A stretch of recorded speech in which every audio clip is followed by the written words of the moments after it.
Today on Aqua Kids. Come join Aqua Kids, Drew and Lily, as they discover firsthand how an area once an industrial wasteland has been brought back to life and is now home of the Masonville Cove Environmental Education Center. Aqua Kids, doing what we have to do, saving our earth, land, air, and sea. All we gotta do is keep it green and blue, for me and you. Aqua Kids.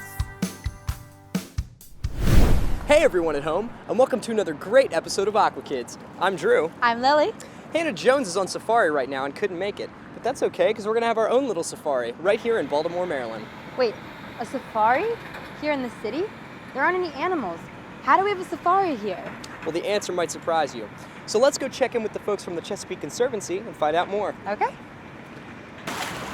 Hey, good morning, Aqua Kids. Hey Carly, this is Carly, project manager at the Chesapeake Conservancy. That's right.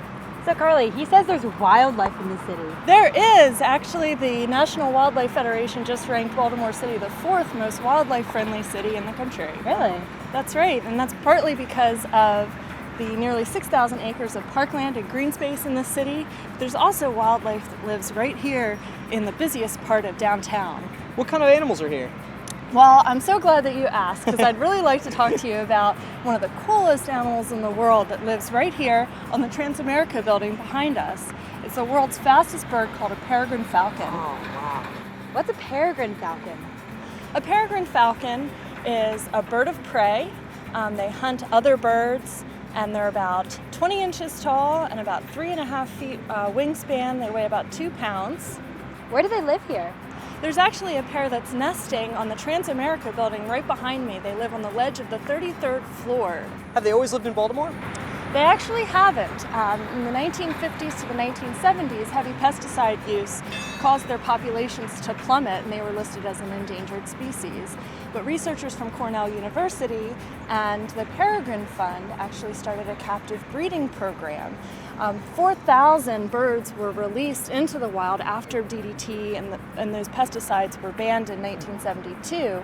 And in 1977, when the birds were released in the Baltimore area, one of the females landed on the Transamerica building and started nesting there. These birds have been monitored. It's not the original pair that lives there now. Birds only live to be about 15 to 20 years old. But since 1977, birds have been nesting on the Transamerica building, and they've been monitored by the U.S. Fish and Wildlife Service. So what kinds of other wildlife here do they prey on? Well, in a more natural environment, we would expect peregrine falcons to feed on ducks and songbirds. But here in the city, they feed on one of the most plentiful bird species, which is a pigeon. So if you're a pigeon, you might not like living here. How do you monitor them? Well, the U.S. Fish and Wildlife Service has kept an eye on these birds since the 70s.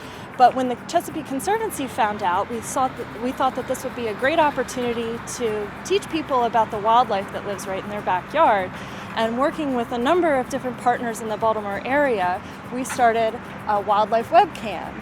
So the webcam is actually located on the inside of the building and monitors the birds 24/7, and we've captured some amazing footage of the eggs being laid, the chicks hatching, the parents bringing food to the birds, and also some really cool things like the fireworks going off at the 4th of July. That's amazing. So where else are we going today? Well, Drew, now that we've been here to talk about the wildlife that lives in downtown Baltimore City, I'd like to show you one of those green spaces that I mentioned earlier. It's the nation's first national urban wildlife refuge, and it's right down the street at Masonville Cove. Don't go away. Aqua Kids will be right back. Now it's time for Aqua Quiz with your host, Drew Cruz. I'm your host, Drew Cruz, and now it's time to test your knowledge with Aqua Quiz. Urban environments have become homes to many species of wildlife, from coyotes, foxes, and raccoons to falcons and hawks. Can you name one of the cliff-dwelling raptors that has made its home on skyscrapers in many major cities? Is it A, the red-tailed hawk, B, the bald eagle, C, the peregrine falcon, or D, the osprey? I'll have the soaring answer after the break. Soaring answer? Really? Soaring eagle. Oh, hey. Did you come up with the answer to which raptor has made its home in skyscrapers in many major cities? The answer is C, the peregrine falcon. Cities provide many food sources for birds of prey, and peregrine falcons prefer medium-sized birds such as pigeons, starlings, grackles, and shorebirds. I'll see you next week with another Aqua Quiz. Welcome back to Aqua Kids. Our next stop on our urban safari is right here in Masonville Cove. We're here now with Curtis, who's a project manager at the National Aquarium. So Curtis, tell us about Masonville Cove. So Masonville Cove is an urban refuge partnership involving the Maryland Port Administration, the National Aquarium, the U.S. Fish and Wildlife Service, and Living Classrooms Foundation. It's a place where people from the community and local student groups can come and explore urban wildlife and reconnect to the environment. There are approximately 54 acres of wetlands and upland habitat and approximately 70 acres of water as well on site. What is the Port Administration's role in this project? Well, a few years ago, we were looking for places to put dredged material, and dredging is something that we have to do to maintain our channel system so that the ships can come in safely. So we worked with the communities, environmental interest groups, and regulatory agencies to identify placement sites. So the communities identified the possibility of expanding the Masonville dredged material placement facility, but they also identified the Masonville Cove, which is adjacent to the facility, and said that the communities had been cut off from it from the industry for years, and they wanted to see an environmental improvement and have access for the communities. So that's what we did. We actually cleaned up the upland area, we removed a lot of debris, invasive plants, and we actually have taken brown places and made green places out of them. It's time for Curtis to brief us on what we're doing today. Today, you're going to be working with the National Aquarium Conservation Team to restore habitat here at Masonville Cove. And what we're going to do is we're actually going to hike down to our planting site, and along the way, I want you to keep your eyes open and your ears open and really look for all the wildlife species that are here at Masonville Cove. All right, everybody, let's go this way.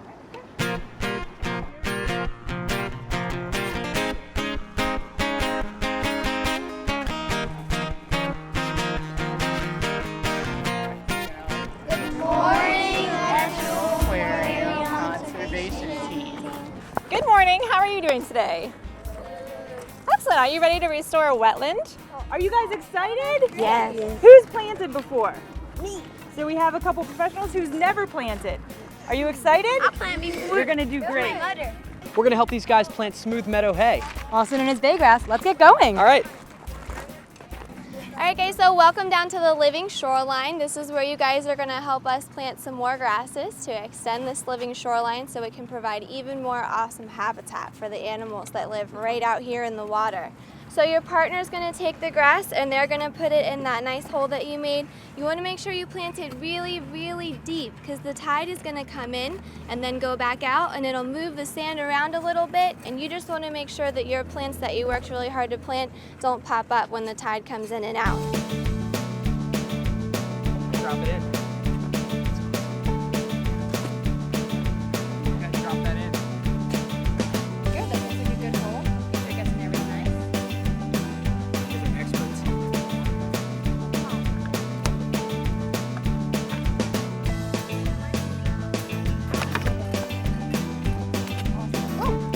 I got the hole ready, go ahead and drop it in. It's really important for us to have help putting these grasses into the ground. When people hands-on take on this responsibility, they become stewards of the bay. And these grasses are needed. This used to be an area where people would come swim back in the day. But because of what we've done to our ecosystem here, it's really degraded right now. But we're moving in a direction where we're cleaning it up, and this is the first step. We need healthy water, and that healthy water starts with a wetland buffer zone. Don't go away. Aqua Kids will be right back.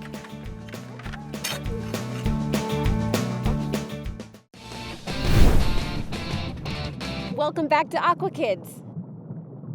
We're here in the lab now with Tim, who's going to show us the difference between zooplankton and phytoplankton. All right, boys and girls, who can remember differences between phytoplankton and zooplankton? Phytoplankton just drift around with no limbs. Drift, no limbs. Very good. Courtney, Phytoplankton is a plant. who can tell me something about zooplankton, Damien?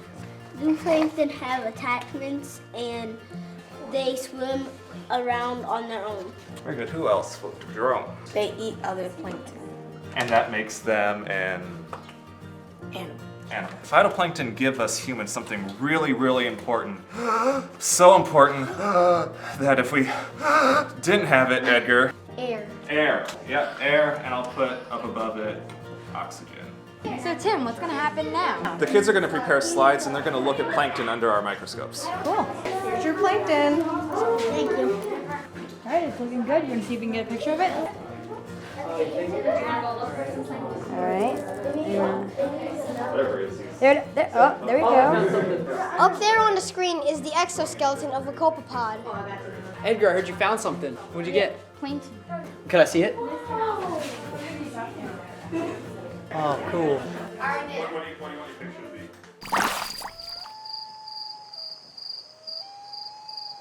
Oh, hi. I'm so glad you're here. You know, it always excites me to meet young people who love to protect the earth as much as I do. Young people who are pioneering powerful ways to conserve and protect our planet for all of us. I call them eco-defenders. Let's find out what they're up to. If we don't believe in our individual power and our ability to inspire others or our ability to believe in ourselves, then we're never going to get where we need to go. My name is Chloe Sophia Maxman. I am currently a co-coordinator of Divest Harvard. My love for my home is the reason why I'm an activist. I grew up on a farm in rural Maine, and I've just been in nature my entire life. When I got to high school, I wanted to fight climate change, and we initially did that through a variety of small projects. And through my experiences, I came to realize this idea of First Here Then Everywhere. First Here Then Everywhere started as an idea to spread the message of youth empowerment. It turned into a website, and I feature a different youth-led environmental initiative each month. My initial focus on investment as a tactic arose 2 summers ago. I was working in Maine on the Tar Sands Free Northeast campaign, and there's a proposal to reverse the flow of a pipeline and bring tar sands from Canada to Maine. And we said, we're gonna start this at Harvard. We put out the word, we had 10 people in a room. At the end of 3 months, we had thousands of students in support of divestment, and we were featured on the front page of the New York Times. Divest Harvard is a student-run campaign aimed at getting Harvard to divest its endowment from the top 200 publicly traded fossil fuel companies. Harvard's endowment is $30.7 billion, which makes it the largest nonprofit with the exception of the Vatican, and most of the money goes towards funding this university, and we support that. However, Harvard does not invest its money in a socially responsible way that matches the intellectual and moral values of the university. We invest in some pretty horrible companies like Vale, which is a coal mining company that was named the most evil company in the world for human rights and environmental abuses. These companies are primarily responsible for the accelerating global warming that we see today. We started organizing, we postered, we wrote op-eds in the school newspaper, we talked to classes. We had 55% of the student body turn out to vote, and 72% of those students supported divestment. It's about reaching out to people, about having conversations, and about building this movement on campus. There are forces that are threatening my home, that are threatening people's lifestyles, that are threatening people's cultures all over the world, and these forces cannot continue to go unanswered. Climate change is the only issue in the history of humanity that has touched every single person on this planet and will touch every single person. No matter who you are, where you're from, how many people you're with, how small your town is, you can make a difference and inspire others to do the same. Wasn't that amazing? Okay, now it's your turn. If you or someone you know is doing something remarkable to help our planet, let us know about it, and you could be our next eco-defender. I gotta go. Want to keep up with our adventures? Follow us on Twitter and Facebook. Hi, Drew here. Join the Aqua Kids next week as we learn about oysters with the Chesapeake Bay Foundation and the Virginia Institute of Marine Science.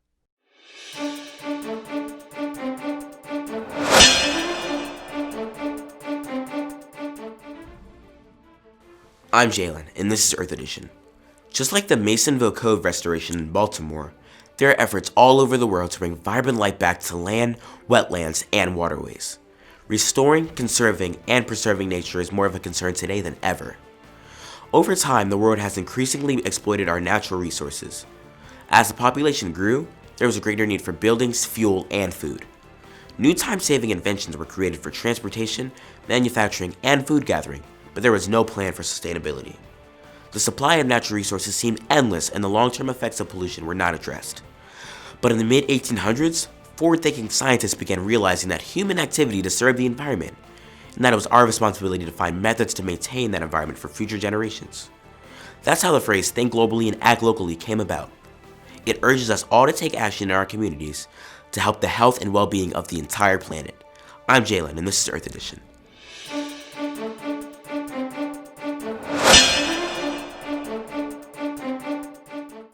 Welcome back to Aqua Kids. Hey Lily, what do you got going on over there? Hey Drew, I'm here with Lorraine from Living Classrooms, and she's here to tell us about the transformation of Masonville Cove. Hey Lily, we're so excited that all of you are here today.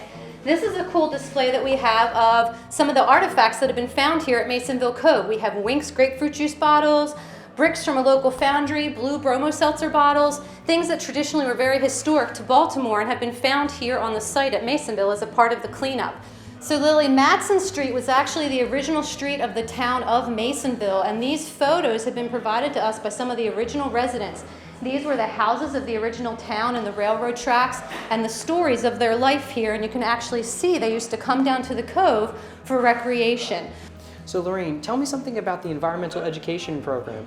Absolutely. For 30 years, Living Classrooms Foundation has been working with communities and inspiring young people to achieve their potential through hands-on education and job training. We use urban, natural, and maritime resources as living classrooms. These students are here as a part of one of the programs that we are doing, and they are learning about the critters and the animals and the plants that are in their communities, in their own backyards, and the everyday choices that they can make to improve those habitats, from things as simple as throwing their trash in a trash can to planting plants in their backyard that might naturally live there with the amount of rainwater that falls or the type of sunshine, to other things like recycling or planting grasses down by the shoreline. This restoration area is great, and the U.S. Fish and Wildlife Service has played a big part in making it the way it is today. Hey Chris. Hey Drew, how you doing? Great. So this place looks beautiful, but did it always look like this? No, it didn't.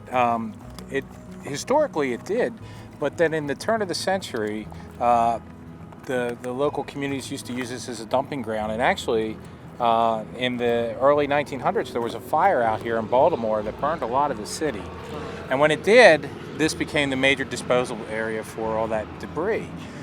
In about the early 2000s, the port came in and decided they wanted to clean it up and bring it back to a park-like setting, and they asked Fish and Wildlife to come in and work with them to set up a restoration for wildlife. So in about 2011 we got involved and we started to look at what we can do with this area, and now we've begun the restoration to bring wildlife back. And right behind us you'll notice that there's an osprey platform, and in that osprey platform this year we actually reared some of the first ospreys in nearly 50 years in the city of Baltimore. So we've heard a lot today about environmental education programs, Masonville communities, and environmental stewardship. So Curtis, could you tell us a little bit about those three things and how they tie into this setting here? Absolutely. So this outfall actually flows from the Masonville Cove communities, Brooklyn and Curtis Bay. And when students connect to Masonville Cove, we stop them at this point. And we say, what can you do in your own communities to benefit Masonville Cove? Because that piece of trash that you might drop in the street, it ends up here, which flows into the Patapsco River and then into the Chesapeake Bay. Wow. And so what we want to have happen here is to empower the community members, to say that there are things that each and every one of us can do to really benefit their own communities, but Masonville Cove, in ways that we can have them connect back to Masonville Cove and connect to nature. It's funny, when you throw a piece of trash on the ground, you don't realize that it directly goes right to the environment, and it goes right into here, right into the bay that we live in. Absolutely, and we want the community members to know that if you're coming out and participating in a habitat restoration project with the National Aquarium, or if you're participating in a species monitoring project with the U.S. Fish and Wildlife Service, or an environmental education program with the Living Classrooms Foundation, that all ties together amongst this site here. And what's going on in that community is impacting these programs and projects, and that in participating in those, you're connecting to Masonville, and we want you to take that back with you to your communities and take that spirit of environmental stewardship back with you as well.